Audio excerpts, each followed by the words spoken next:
নমস্কার, আমি জ্যোতিষ গুরু শ্রী অপূর্ব সমাদ্দার। আজকের উপায়টি হলো তামার ঘটির কিছু চমৎকারী জ্যোতিষ এবং তান্ত্রিক উপায়। পরিশ্রম সত্ত্বেও বারবার হেরে যাচ্ছেন, সাফল্যের দোরগোড়ায় দাঁড়িয়েও ফিরে আসতে হচ্ছে, তাহলে তামার ঘটির চমৎকার টোটকা আপনার সমস্ত সমস্যার সমাধান করতে পারে। তামার ঘটির এই টোটকা করলে ভাগ্য আপনার চমকাবে, পাশাপাশি আপনাদের জীবনে লক্ষ্মীর আশীর্বাদ থাকবে। এই টোটকা ঠিকঠাক করতে পারলেই সাফল্যের শীর্ষে পৌঁছাবেন আপনারা। পরিবার থেকে নেতিবাচক শক্তি দূর হবে। তো কি উপায় রয়েছে? আর্থিক সমস্যায় ভুগে থাকলে, মানসিক অশান্তি, মানসিক কষ্টে ভুগে থাকলে আজকের যে উপায়টি তামার ঘট বা ঘটির, সেটা করুন। কি করবেন?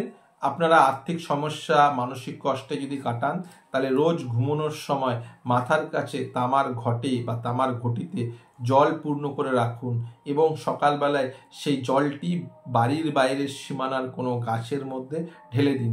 এভাবে রোজ করতে পারলে আপনার অর্থনৈতিক যে সমস্যা, আর্থিক কষ্ট, সেটা দূর হবে এবং মানসিক অশান্তিতে ভুগলে সেটা ঠিক হবে। দ্বিতীয় টোটকাটি হলো, রাত্রে যারা ঘুমের সময় দুঃস্বপ্ন দেখেন, খারাপ স্বপ্ন দেখে ভয় পেলে তামার ঘটিতে সেই মাথার কাছে রেখে দিন এবং তার সঙ্গে কি করবেন, পাশে অল্প কর্পূর রেখে দিন। তারপরের দিন সকালবেলায় কর্পূরটা বাড়ির মধ্যে জ্বালিয়ে দিন এবং সেই ঘটির জলটা আপনি কোনো গাছের গোড়ায় ঢেলে দিন। যদি কোনো কারণে আপনারা অর্থ অভাবে ভুগলে, নিদারুণ অর্থকষ্ট হচ্ছে, সঞ্চয় করতে পারছেন না, তাহলে 40 দিন লাগাতার আপনারা সূর্যকে সকালবেলা করে কি করবেন, তামার ঘটির মধ্যে জল এবং কি করবেন, একটি লাল জবা ফুল দিয়ে সেই সূর্যদেবকে অর্ঘ্য হিসাবে সেই জল অর্পণ করুন। এটি করলে আপনি আর্থিক সমস্যা বা আর্থিক কষ্ট থেকে কিন্তু মুক্তি পাবেন। কি করবেন?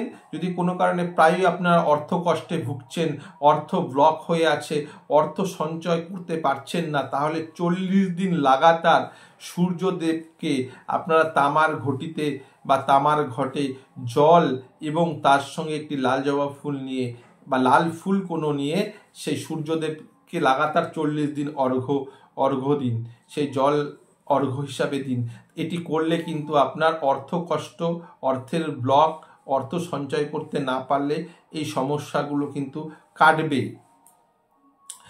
এছাড়া রাশি অনুযায়ী বিভিন্ন রাশির মানুষরা এই যে তামার ঘটের মাধ্যমে টোটকা করলে আপনারা আপনাদের সমস্যা থেকে সাফল্য পাবেন। কি করবেন? মেষ রাশির, বৃশ্চিক রাশির জাতকরা তামার ঘটিতে জল ভরে বট গাছে অর্পণ করলে শুভ ফলাফল পাবেন।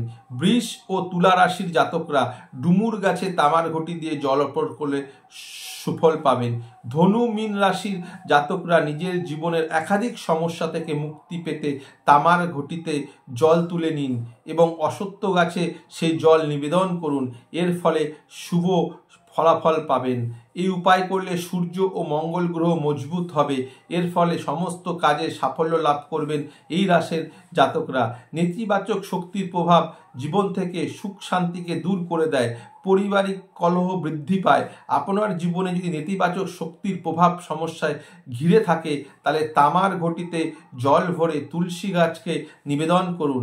এই উপায় করলে পরিবারে সুখ শান্তি ফিরে আসবে এবং বিষ্ণুর আশীর্বাদে পড়বে হলো পরিবারের সদস্যদের উপর এবং এর ফলে আপনার কি হবে? সৌভাগ্য বৃদ্ধি হবে। কি করবেন? তামার ঘটিতে জল নিয়ে সেটা আপনারা তুলসী যে মঞ্চ রয়েছে বা তুলসী গাছ যে রয়েছে সেখানে আপনারা সেই তামার ঘটিতে জল অর্পণ করুন। এটি করলে আপনারা ভগবান বিষ্ণুর আশীর্বাদ পাবেন। মানসিক কষ্ট, দুঃখ, দারিদ্র এটা কিন্তু আপনাদের আস্তে আস্তে কাটতে থাকবে, আপনাদের সমস্যার সমাধান হবে। তো আজকে তামার ঘটির যে নিয়মগুলো বললাম, সার্বিকভাবে এবং কিছু রাশির জন্য এই উপায়গুলো যেগুলোভাবে বললাম সেগুলো সঠিকভাবে পালন করলে অবশ্যই আপনারা ফলাফল লাভ করবেন। আমার যে ইউটিউব চ্যানেল সৌভাগ্য বার্তা রয়েছে, যদি ভালো লাগে ভিডিওটি তাহলে সাবস্ক্রাইব করুন চ্যানেলটিকে, লাইক, কমেন্ট এবং শেয়ার করে দিন। নমস্কার।